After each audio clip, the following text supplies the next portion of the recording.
vagina havers and curious others. I'm Nadiah and this is the AdoraFlow show where we talk about everything related to sexual and reproductive wellness.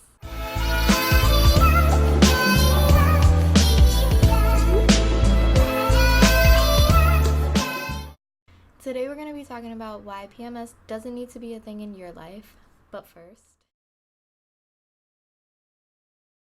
Okay, so let's talk about what PMS is. PMS stands for Premenstrual Syndrome. Red flag number one is the word syndrome implies something's wrong, right?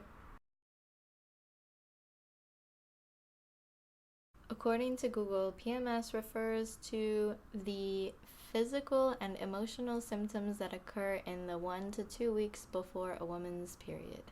So the physical and emotional symptoms that Google is talking about are...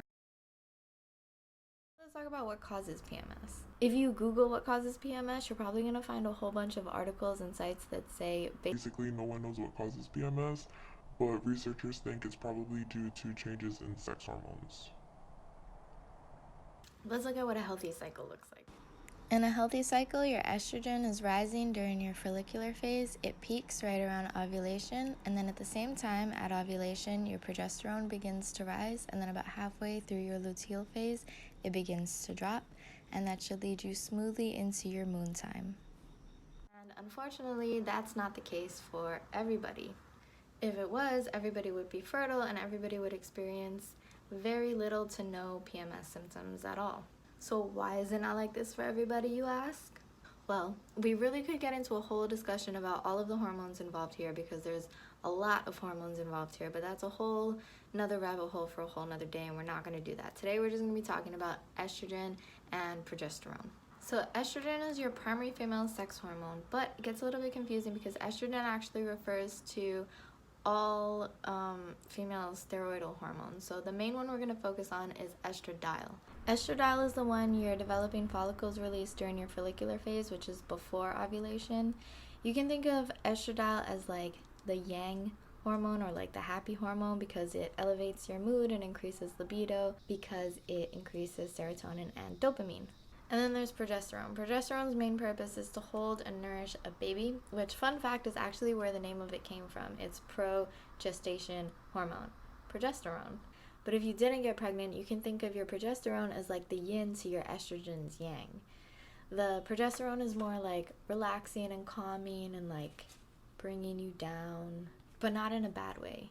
Estrogen stimulates your uterus lining and gets it to be all full and rich and juicy, and then progesterone comes in and like thins it out. If you don't get pregnant, comes in and thins it out and matures and causes it to shed. Estrogen also stimulates your nervous system and progesterone calms it. But so why am I even talking about all this? Why are you rambling? Well, if you look at hormonal imbalances, the symptoms of hormonal imbalances compared to the symptoms of PMS, you'll see that a lot of times they're exactly the same. Like Exactly the same. I'm not going to talk about all of the hormonal imbalances right now because that would just take too long, but if we look at one of them, a really common one, estrogen dominance, and we look at the symptoms of estrogen dominance here, they sound pretty dang, Exactly the same. like I said in my last video, which you definitely should go watch if you haven't already. A woman's body runs on a cycle. It's a very particular cycle, but it can be very smooth and very pleasant as long as the cycle doesn't get disrupted. When it does get disrupted, that's when things do start going wrong and we start experiencing issues that we call PMS symptoms.